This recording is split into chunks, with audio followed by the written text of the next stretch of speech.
Commercial drones are poised to just take over our skies. They promise us everything, right? Instant delivery, advanced surveillance, you name it. But there's a hidden cost to all this convenience, a specific sound that could fundamentally change our natural world. Today, we're going to dig into the ecological price of a sky that never, ever goes silent. Now that phrase, cacophonous zones of perpetual auditory disruption, it might sound super dramatic, right? But this isn't just clever wording. It's a real scientific projection of a future where the constant hum and buzz of drone fleets becomes the new permanent background noise in our wilderness. That's the high-stakes reality we're facing. So, how did we get here, to the brink of this potentially very noisy future? Well, it's not about one drone. And look, we're not talking about just a single hobbyist drone you might see in a park. This is about a massive shift in scale to immense, coordinated commercial fleets. And the key piece of tech that unlocks all of this? It's called BVLOS, which stands for Beyond Visual Line of Sight. This lets drones operate totally autonomously over huge distances. We're talking about thousands upon thousands of drones constantly in the air for logistics, for deliveries, for surveillance. So the real question is, what does this new, pervasive reality actually mean for the ecosystems living down below? Okay, so this is where we get to the heart of the problem. It isn't just that drones are loud. The real issue, the thing we really need to understand, is the specific quality of their sound, that distinctive buzz. Well, it turns out it's a unique and really challenging problem for wildlife.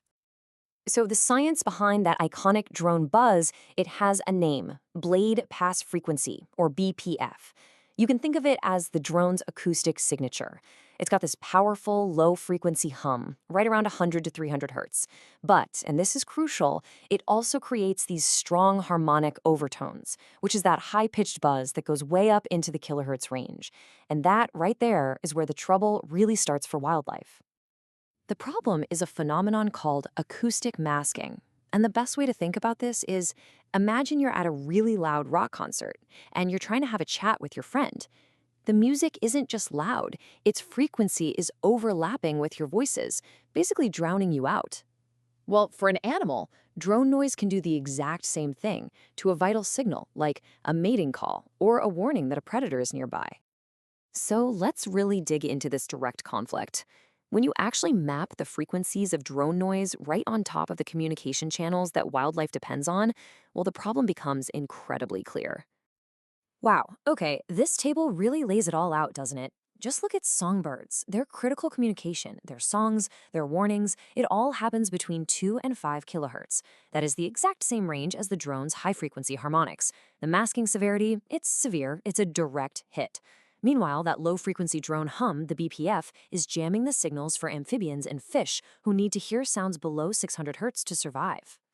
So what this really means is that wildlife is getting hit from two sides. It's like an acoustic war on two fronts. You've got the low-frequency assault, that hum, jamming the channels for anything in or near the water. And then you have the high-frequency ambush, that buzz, masking the absolutely critical calls of songbirds.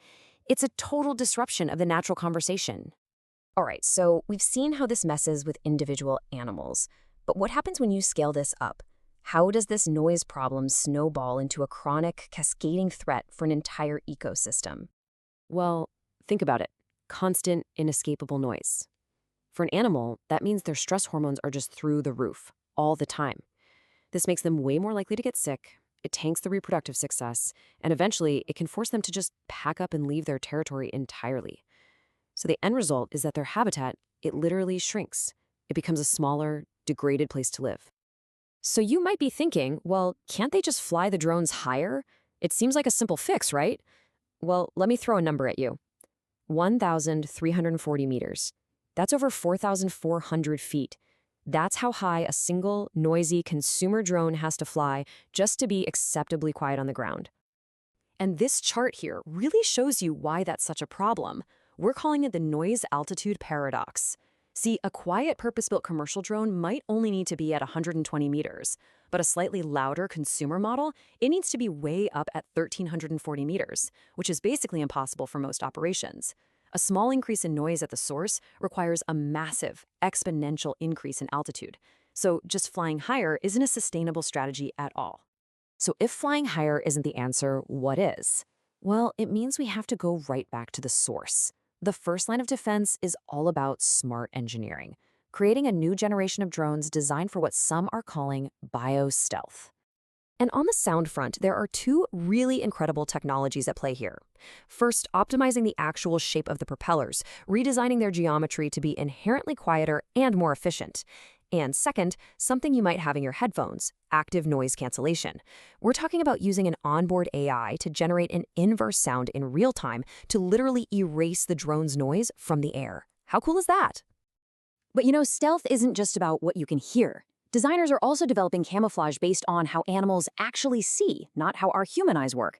And they're using advanced cooling systems like these things called loop heat pipes to minimize the drone's heat signature. That makes it way harder for nocturnal animals to spot it against the cool night sky. And if you look even further down the road, it gets even cooler. We're moving beyond just stealth. Engineers are now looking directly to nature for inspiration, designing drones with flapping wings that actually mimic the incredibly efficient and quiet flight of birds and insects, basically learning from nature in order to protect it. But look, even the quietest, stealthiest drone isn't enough on its own. Better tech is only half the battle.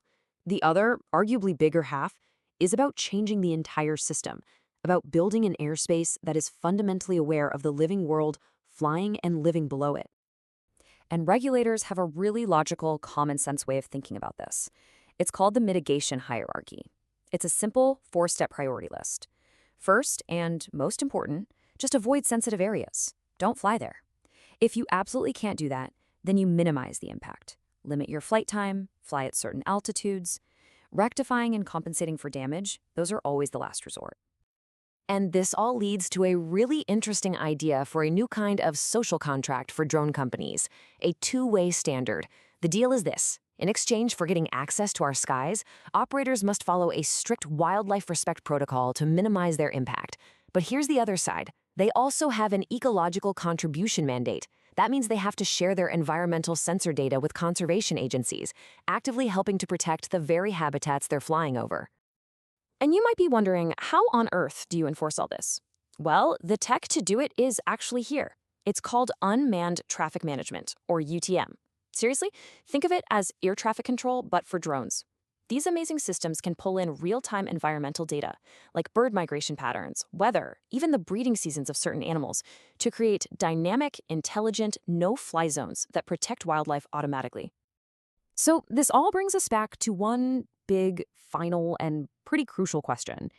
As we're all busy engineering this incredible, automated, efficient future in our skies, who are we actually building it for? Because the answer to that question is going to determine whether our skies become those zones of disruption or a space where our technology and the natural world can finally learn to coexist.